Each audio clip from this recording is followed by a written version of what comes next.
भाइयों का दिया आपने सुना है बेटे की गर्लफ्रेंड की गल बाप इसकी लड़ा बैठा। ऐसी रोचक और हवस्ता भरी कहानी हम तुम्हें सुनाओगे। हमारी वीडियो में आखिर लो बने रही हो। चलो तो वीडियो को शुरू करते हैं। भाइयों घटना की खबर राजस्थान से आ रही है।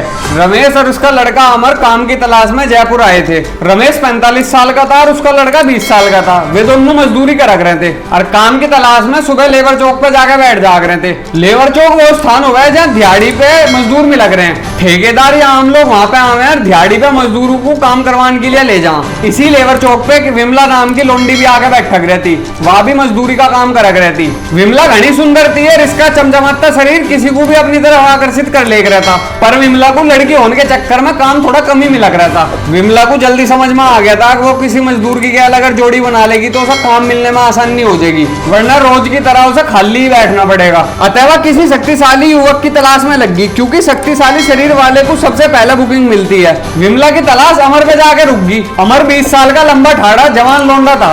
इस चक्कर में उसे रोज काम की बुकिंग जल्दी मिल जाग रहती। विमला धीरे धीरे उसके आसपास बैठने लगी। विमला के खरबूजू में भी घनी जान थी। वह अक्सर अमर से बात करते करते अपने हाथ अपने खरबूजू के इर्द गिर्द घुमाती रहती, जिससे अमर उसके खरबूजू की तरफ आकर्षित हो जा। अमर को भी बात अच्छी लगने लगी थी।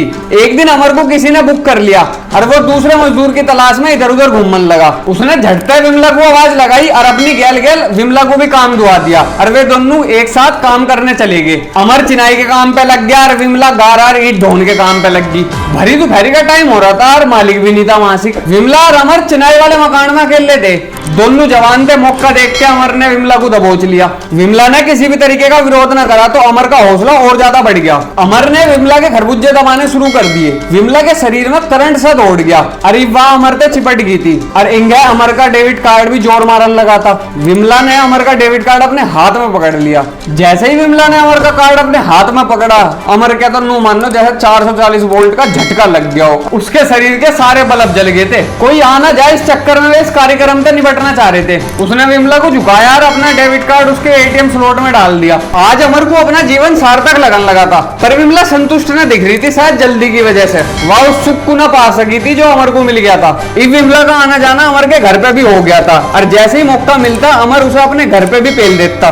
पर वो काम इतनी जल्दी जल्दी डाल रहा था कि विमला को सुख नहीं मिल पा रहा था। वो जल्दी जल्दी विमला का काम डाल रहा था, जी भी उसका बापू रमेश वहां से आके उन्हें देख ले। अगले दिन ये तीनों फेरता लेबर चौक पे मिल जा। अमर को बुकिंग मिल जा पर रमेश और विमला को नहीं मिलती। रमेश विमला को अपने घर ले आवे। रमेश 45 साल का खेल लगाया आदमी था। उसकी लुगाई भी गांव में थी और उसका अकाउंट पूरी तरीके से भरा पड़ा था और उसने कल अपने बेटे को विमला की लेते हुए भी देख लिया था। रमेश ने विमला से बोला, कल तुझे अमर ने संतुष्ट कर दिया था। पहले तो विमला घबरा गई और कुछ भी ना बोली। तो रमेश ने उसे कुरेदना जारी रखते हुए कहा, मुझे मालूम है तन्ने काम तो पूरा करा पर अमर तुझे सुख नहीं दे पाया। यह बात विमला की दुखती रख पे लग गई। वह बोली, तेरा लोंडा देखने में लंबा ठाड़ा है पर एकदम बेकार।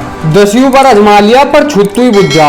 इतना सुनना था कि रमेश ने विमला को दबोच लिया और बोला, आज मैं बताऊंगा तुझे सुख क्यों हुए। फिर रमेश ने विमला की गैल खेल शुरू कर दिया। इतना खेल रहा विमला बावली होगी। विमला ने कभी अपने सपने में भी न सोची थी 45 साल का अधेड़ आदमी इतना बढ़िया खिलाड़ी हो सके कि उसने 20 साल के लोंडे को भी पीछे छोड़ दिया था। आज पहली बार विमला को खेल में असीम सुख की प्राप्ति हुई थी। इस विमला का रुझान अमर की तरफ से हट गया और रमेश की तरफ बढ़ गया। वह रमेश की गैल रहना चाह रही थी पर बाधा उसका पहला प्यार अमर बन गया। तो विमला ने रमेश के आगे भागने का प्रस्ताव रखा। रमेश को भला इसमें क्या आपत्ति हो सके थी। दोनों ने अपना सामान बांधा और जयपुर से भाग के दिल्ली आ गए। और उंगे जी विमला के घर वालों को पता चला तो उन्होंने रमेश के खिलाफ अपहरण का केस दर्ज करा दिया पुलिस थाने में।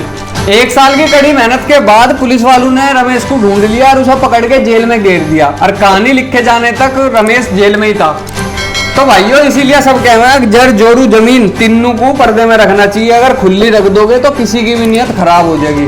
तो इस वीडियो को यही समाप्त करते हैं। और जो भाई हमारे चैनल पर नए हो, हमारे चैनल को सब्सक्राइब कर लियो और या हमारी वीडियो अपने उन भाइयों द्वारा जरूर शेयर कर दियो जो इलू इलू वाले हो। कभी अगली वीडियो मुझे उन पर बनानी पड़ रही हो।